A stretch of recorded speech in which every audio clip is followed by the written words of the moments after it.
चलिए हम देखते हैं फर्स्ट वर्ल्ड वार। हमारा nationalism in India. Nationalism means क्या होता है? तो राष्ट्रवाद। राष्ट्र की भावना लोगों में किस तरह से जगी, इसके बारे में हम आपसे इस चैप्टर में आपका पढ़ना है। नेशनलिज्म में हम देखते हैं कि राष्ट्रवाद की भावना जो है भारत में किस तरह से जगी। आप पढ़िएगा चैप्टर में कि गांधी जी ने आंदोलन किया, नन कोऑपरेशन मूवमेंट किया, गांधी जी सिविल डिसोबेस मूवमेंट किए, डांडी मार्च किए, और अंग्रेजों को हमने किस तरह से देश की आज़ादी मिली, इसके बारे में हम देखेंगे कि राष्ट्रीय भावना हुई। हम रविन्द्रनाथ टैगोर ने स्वदेशी आंदोलन लाया, लोगों को स्वदेशी गुड्स अपनाने की लोगों को कहा, इसके बारे में हम देखेंगे। ब्रिटेन जब हमारा फर्स्ट वर्ल्ड वार हुआ था 1914 से 1908 के बीच, तो किस तरह से हमारे साथ नाइंसाफी की गई, इसके बारे में उसके बाद में लोगों ने इसके लिए किस तरह से आंदोलन का स्ट्रक्चर तैयार किया, इसके बारे में देखेंगे। जलियांवाला बाग में किस तरह से निर्मम लोगों की हत्या कर दी गई जनरल डायर के द्वारा, इसके बारे में यहाँ पढ़ेंगे। काला कानून, ब्लैक एक्ट, रॉल एक्ट के बारे में बताया गया, इसके बारे में हम यहाँ जानकारी के बारे में हम पढ़ेंगे। आता है हम सबसे पहले आपका देखते हैं फर्स्ट वर्ल्ड वार। ये फर्स्ट वर्ल्ड वार कब से कब हुई थी? तो 1914 से लेके 1918 के बीच में हुई थी। इसमें जो है, इसमें आप देखिएगा कि एक हमारा क्या था, एक हमारा एलाइड कंट्री था और एक हमारा सेंट्रल कंट्री था। हमारा एलाइड कंट्री में क्या था? FRB था, फ्रांस, रूस और ब्रिटेन था। जबकि हमारा इधर सेंट्रल में हमारा ऑटोमन एम्पायर, तुर्की और रसिया था। हम इसके बारे में इधर पढ़ेंगे। तो एक एलाइड कंट्री था। एलाइड कंट्री के बारे में कभी कभी पूछती है। तो एलाइड कंट्री हमारा, इसको हम FRB से याद रखते हैं, फ्रांस, रूस और ब्रिटेन था।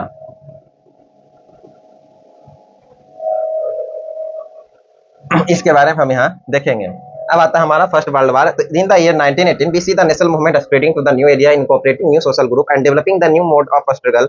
How do we understand the development and how implication did है? क्या कहता है कि 1919 के बीच जब हमारा जलियांवाला बाग हत्याकांड हुआ था 13 अप्रैल 1919 को, जलियांवाला बाग इंसिडेंट, उसके बाद क्या हुआ, हमारा नेशनल मूवमेंट को, जो हमारा राष्ट्रीय आंदोलन था, बहुत तेजी से फैला। आइए इसके बारे में हम देखते हैं। इसमें हम सबसे पहले आइए आगे की ओर हम बढ़ते हैं,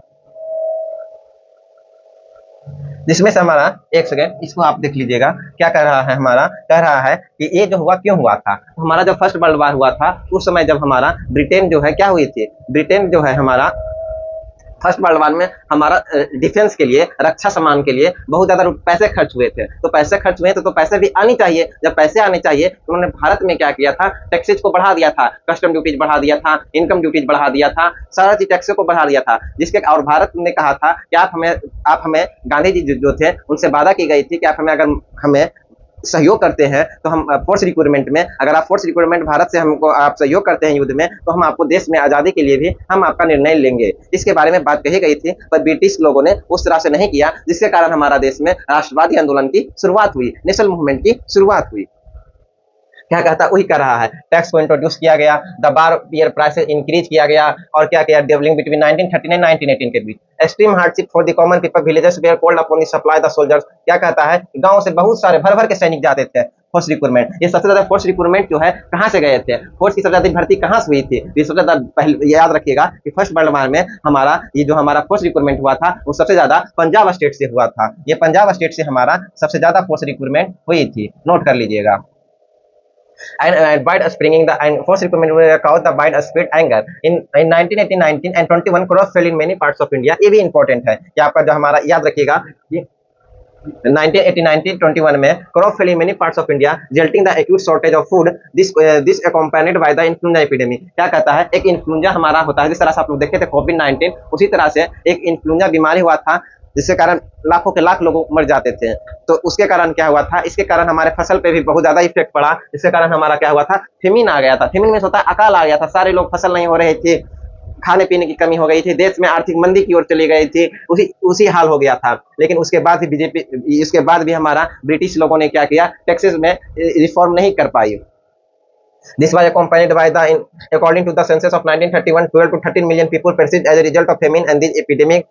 People hoped that the hardship would end after the war was over, but did not happen। लोगों को लगा कि जब बाढ़ खत्म हो जाएगा, युद्ध खत्म हो जाएगी, सारे चीज फिर अच्छे हो जाएंगे, पर ऐसा नहीं हो पाया। इसके लिए गांधी जी ने क्या किया, जब गांधी जी 1915 में आए, ये कब आए थे तो याद रखिएगा 9 जनवरी 1915 को, जब गांधी जी साउथ अफ्रीका से इंडिया आए, उसके बाद उन्होंने क्या किया, सत्याग्रह अपना करके आंदोलन करना शुरू किया था। आप देखिएगा कि गांधी जी जब आए तो यहाँ क्या हुआ था, सत्याग्रह लोगों से आग्रह किया था कि हम आइए सत्याग्रह करते हैं। आप इसके बारे में देखिएगा सत्याग्रह क्या होता है। तो सत्याग्रह होता है कि हम सच्चाई के रास्तों पे चलें और सच्चाई की खोज के साथ चलें, और नन वायलेंस, अहिंसा। गांधी जी हमेशा क्या थे, गांधी जी को हमेशा अहिंसा के पुजारी कहा जाता है। गांधी जी हमेशा नॉन वायलेंस के पक्षपात में थे। आप देखिएगा आगे जाकर के भगत सिंह के जैसे हमारे क्रांतिकारी जैसे गांधी जी से भी क्या हुई थी, बीच में आलोचनात्मक हो गई थी। दोनों में एक गुड फ्रेंडशिप की तरह नहीं था। इसका कारण था कि गांधी जी नॉन वायलेंस थे और जो भगत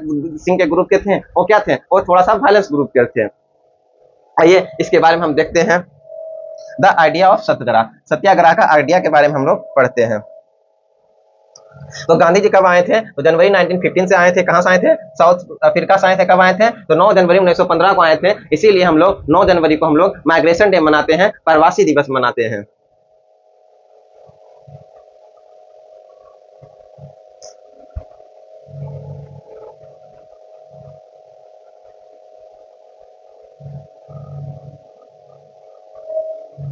आइए देखते हैं क्या कहता है, क्या कहता है novel method of massive agitation which वादी called satyagraha. The idea of satyagraha emphasis, इसको अंडरलाइन कर लीजिएगा। द आइडिया ऑफ सत्याग्रह जो है हमारा,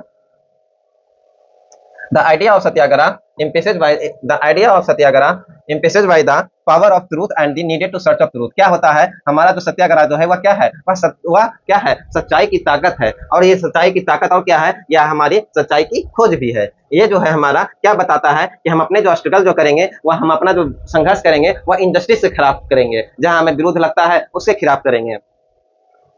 And fight the oppressor without the seeking the vengeance on the being aggressive. A satyagraha could not the battle through the non-violence. क्या कहता है कि सत्याग्रह जो है हमेशा वह क्या है, वह win the battle through the non-violence। Gandhi ji का हमेशा कहना था कि हम कोई भी चीज को अगर जीतेंगे तो अहिंसा के साथ जीतेंगे, वो नॉन वायलेंस के साथ हम विन करेंगे। अपने जो हमारा अंग्रेजों से हम लड़ेंगे उन अहिंसा के साथ हम लड़ेंगे।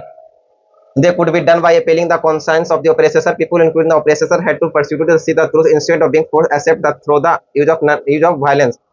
क्या कहते, truth was the bond to ultimately triumph. क्या कहते, गांधी जी ने हमेशा कहता है, इसलिए हमारा भारत का भी मोटो है कि सत्यमेव जयते। इसीलिए truth was bound to ultimately triumph का, ट्रम्प में होता है विजयी। हम लोग जो जीतेंगे ट्रुथ को, वह किसके साथ जीतेंगे, सच्चाई हमेशा किसकी ओर ले जाती है, सच्चाई हमेशा विजयी की ओर ले जाती है, ट्रम्प की ओर ले जाती है। Mahatma Gandhi believe that this dharma of non violence could unite all time. Mahatma Gandhi का कहना था कि हमारा जो नॉन वायलेंस है वह लोगों को क्या करती है, वो लोगों की एकता को करती है। ये हमारे गांधी जी बताते थे। Satyagraha comes after arriving in India, Mahatma Gandhi successfully organise the satyagraha movement in various places. इसीलिए महात्मा गांधी जी ने क्या किया, बहुत सारे स्थानों पर सत्याग्रह मूवमेंट चलाया। आप लोग देखेंगे कि हमारे भारत में क्या हुआ था, भारत के बिहार के चंपारण में 1917 ईस्वी में क्या हुआ था, नील का विद्रोह हुआ था। जो कांग्रेस के एक नेता थे राजकुमार शुक्ला, उनके कहने पर आए थे। आइए हम आगे की ओर देखते हैं। क्या कहता है कि गांधी जी कहाँ आए थे, गांधी जी तो चंपारण बिहार में आए थे। कब आए थे, तो 1917 में आए थे। किसके कहने पर आए थे, तो लिख लीजिएगा आप लोग, राजकुमार शुक्ला थे। कौन थे, राजकुमार शुक्ला। ये हमारे कांग्रेस के कहाँ गांधी जी को मिले थे, ये लखनऊ में एक हमारा सेशन हुआ था, उसमें गांधी जी से हमारे मिले थे। राजकुमार शुक्ला नाम था इनका। लखनऊ सेशन में इनकी मुलाकात हुई थी, जिन्होंने कहा था कि हमारा जो ब्रिटिश है वो हमारे भारत पे बहुत दमन कर रही है लोगों किसानों को। नील के वहां क्या होता था, तीन कठिया प्रणाली थी। तीन कठिया प्रणाली क्या होती थी कि अगर 3 कट्ठा में नील होता है तो आप नील उपजाते हैं तो आपको उसका टैक्स देना होगा। और जो कि नील की खेती में क्या होता था कि एक बार अगर फसल उपजा लेते हैं, उसका जो फर्टिलाइजर होती थी, या आप कह सकते हैं कि खेतों में जो क्षमता उसकी रहती थी वो कम हो जाती थी फसल उगने की, वही होता था। जिसके कारण क्या हुआ, वो एक तो राजकुमार शुक्ला के कहने पर गांधी जी यहाँ आए। ये organize the satyagraha to support the peasant of the Kheda. इसीलिए गांधी जी ने बहुत सारा आंदोलन किया। पहले उन्होंने चंपारण बिहार में किया, फिर 1917 में उन्होंने कहा कि सत्याग्रह किया, तो खेड़ा के किसानों के लिए किया, खेड़ा डिस्ट्रिक्ट में इसलिए किया था। तो यहाँ भी क्या हुआ था, यहाँ भी फ्लैग आ गई थी, जिसके कारण फसल अच्छी नहीं हो पाई थी, लोग बीमार पड़ गए थे। लेकिन तब पर भी अंग्रेज ने क्या किया, उनको टैक्सेज में रिफॉर्म नहीं किया था। तो हम याद रखिएगा, हमारा जो पहला हुआ था वो कौन हुआ था, 1917 में चंपारण बिहार में हुआ। तो फर्स्ट में गांधी जी किए थे चंपारण में। सेकेंड जो हमारा हुआ 1917 में ही हुआ था, खेड़ा सत्याग्रह ये हुआ था। ये खेड़ा कहाँ पड़ता है हमारा, तो खेड़ा हमारा गुजरात में पड़ता है। वही कर रहा है, ये ध्यान से देखिए क्यों हुआ था, crop failure and plague epidemic. Epidemic जो होता है महामारी होती है ना। Peasants of the Kheda could be not pay the revenue. क्या किया जाता था, फसल खराब भी हो गई थी, फसल उगे भी नहीं थी अच्छे से, लेकिन ब्रिटिश लोगों ने तब पर भी हमसे रेवेन्यू कलेक्ट करना चाह रहा था। And in react in that to not pay the revenue we demanding the revenue collection be relax in 1918 Mahatma Gandhi went to Ahmedabad. और क्या कहा जाता है, तीसरे में महात्मा गांधी का कौन था, 1918 में कहा गए थे गांधी जी, अहमदाबाद गए थे कॉटन मिल के लिए। Mahatma Gandhi went to Ahmedabad to organise the satyagraha movement and make the cotton mill worker. कहता है कि 1918 में गांधी जी ने कहा गया था, तो गांधी जी हमारे कहाँ गए थे, गांधी जी 1918 में अहमदाबाद गए थे कॉटन मिल वर्कर के लिए। कॉटन मिल वर्कर को क्या कहना था, उनके 2-4 डिमांड थे। उनके डिमांड थे कि हमें अगर एक्स्ट्रा वर्क करते हैं तो हमें एक्स्ट्रा पे चाहिए, मतलब कि अगर 6 घंटा से 7-8 घंटा ज्यादा ड्यूटी करेंगे आप उसके लिए हमें एक्स्ट्रा पे कीजिए। दूसरा कि हमें कंपनसेशन चाहिए, अगर हमारी मृत्यु हो जाती है तो हमारे अगर फैमिली जो रहते हैं, हमारे बच्चे रहते हैं, हमारी वाइफ रहती है, उनको आप कंपनसेशन के रूप में कुछ पैसे दीजिए। तीसरा उनका डिमांड क्या था, तीसरा उनका डिमांड था कि अगर सप्ताह में अगर 7 दिन होते हैं तो हमको 1 दिन की हमें भी छुट्टी चाहिए। ये उनकी डिमांडिंग थी। तो ये 3 डिमांड थी। आप चाहिए तो 3 डिमांडिंग लिख सकते हैं। पहला डिमांडिंग क्या था, तो compensation of the family after my death. Second पहला था कि हमें क्या चाहिए, तो कंपनसेशन चाहिए, नीचे लिख देता हूं, कंपनसेशन चाहिए। तीसरा क्या था, दूसरा क्या था हमारा, वन डे बस 1 मिनट में कंप्लीट हो जाएगा, 1 डे लीव। और तीसरा हमारा क्या था कि तीसरा हमारा था कि हाई वर्क हाई पेमेंट, ज्यादा काम ज्यादा पैसा का ये नीति अपनाए थे। हाई वर्क हाई पेमेंट का इनका था। ठीक है, अब आता है रॉलेट।